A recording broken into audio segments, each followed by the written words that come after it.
So everything works and nothing works. I know that got your attention at least. What I'm going to do here today is just talk about for just a few minutes here. I'm not going to do any shooting. I've got a match pistol here, no magazine. It is cleared, nothing in the chamber. It's not a shooting video, it's to talk about the traditionalist myths that have been debunked so well over particularly the last decade from some of the best shooters in the world. There are, I remember seeing some old military videos from the first half of the 20th century that are the most ridiculous things that you could ever imagine, where the military is showing some pistol instruction going on out on a range. For years and years and years, decades, we've always heard that every shooter, no matter who you are, and traditionalists have taught it, and some of them still dogmatically teach that the pad of your finger must be on that trigger right there. Not the tip, not the joint, not the second pad. The pad of your finger has to be on that trigger for you to be able to shoot reasonably accurately and to be able to exercise good trigger control. That's where your finger has to be, all the time, every time, no matter what. The reality is that's just not true. The reality is what you have to be able to do with your finger is, without squeezing the gun with the rest of your hand, you have to be able to make that digit right there move without doing anything with the rest of your hand. And whether your finger is that long or that long, you can do that whether it's on the pad of that trigger or not. Now, my fingers, fortunately, my fingers with my hand size, with most guns that you'll buy of any case anywhere, the pad of my finger naturally falls on that trigger. So I really don't have to prove anything with that. It falls on that trigger right there. But some of you have no doubt seen Hickok 45. The guy is something like 6'7". His hands are longer than my feet. And what you'll see is, particularly when he's using a small handgun, you won't see the pad of his finger on that trigger. Got a lot of noise in the background here, I apologize, but this is a gun range. What you will see with Hickok 45, particularly on a compact or subcompact guns, you'll see his finger sticking through that far. And if anybody says he can't shoot, well, you probably need to get something for your delusion.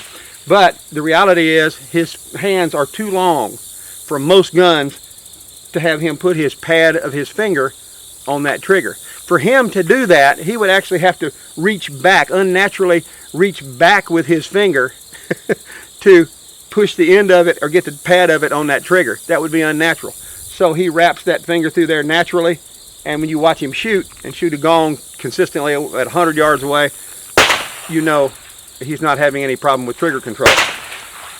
That's the issue. The issue is, where does your finger fall naturally? The rest of that grip is what's going to be important.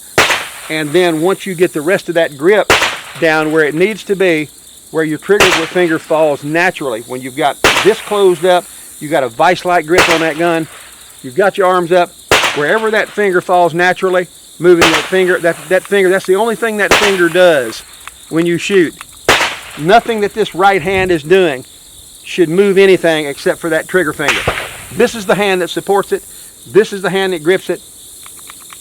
That finger should be the only thing moving on that hand, and you can do that naturally according to how big your hand is and how you have to grip that gun based on your hand size and the size of the gun. That's all there is to it. It's one of those myths. Again, instructors have taught dogmatically over the years, and some of them don't qualify this with anything. They tell people that to shoot with regular notch and post sights, you have to keep both eyes open. Well, that's all great, and that's the understanding there is that if you keep both eyes open, you can determine a threat out of your peripheral vision. If you're watching down range here and you've got one eye closed, you can't see out of this side over here. But the reality is, for those of us who, like me, if I'm shooting iron sights, which just got a red dot on it, but if I'm shooting with notch and post sights, when I hold that gun up, if I keep both eyes open, I see 1.5 of everything from here to the end of my gun. When your eyesight gets to a point, or when people have problems with their vision that causes double vision or blurred vision, keeping both eyes open, then the natural consequence of that and the natural solution to it is close one eye, and that often fixes it for anybody. The bottom line is, closing one eye and being able to see what you're shooting at is far superior than keeping both eyes open, that on the chance you might be able to see a threat coming from this side. You can adjust for that, but the reality is, for your shooting, and for what you're shooting at, you got to be able to see it. You got to be able to see your sight. That's all there is to it. If you can't keep both eyes open, you have notch and post sights, you don't have a red dot on there, then by all means, close one eye and do your shooting. And don't worry about the threat that may be coming from over here. You can work on that and work on adjusting for that. A lot of things that people talk about, you know, stance is one of them, is those stance. I'm going to drop my camera lens down a little bit. What about pistol stances? Isosceles, Weaver, whatever, modified this, that, the other. Bottom line is, I like to watch people like Jerry Michalak, who keeps it simple. Now, if he tells people that, you know, they used to use the Weaver stance back before they knew anything. The reality is, this right here has its advantages when you're slow shooting. This right here has advantages staying slow, staying squared with your target, bringing your gun up, and you, with as little movement in your head as possible, bringing your gun up, getting it out in front of you without moving your head any more than possible, bringing it back and straight in. With as little movement as possible is what's important.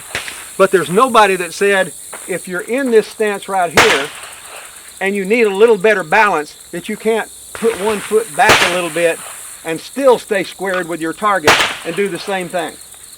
It doesn't have to be a battle over which is right or wrong, isosceles, Weaver, whichever. Get balanced. You can still keep that good squared off, straight up, and gun to your eyes stance without sacrificing your balance or fighting over which stance is right. I'm not going to be tedious about this. That's three things that have been taught traditionally for years and years and years, and a lot of fights have sprung out over. Those are just the realities. Your finger falls where it naturally falls on that gun when you have a good grip. And the only thing that should be moving on this hand is that trigger finger, and you can do that wherever it falls if your grip is good. If you have to look through just one eye to see your notch and post sights clearly and to see your target clearly, close one eye and quit worrying about the mantra, you have to keep both eyes open.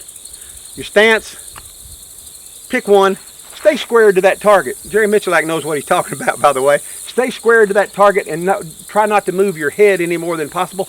As little motion as possible to efficiently shoot. But use whatever you need to use in moving to get your balance right. Don't stand here like this if you're off balance.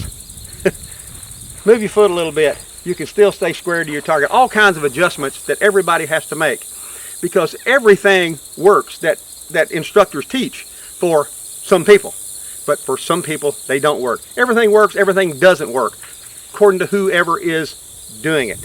And everybody for whom it doesn't work, what do? You just make adjustments and it will work.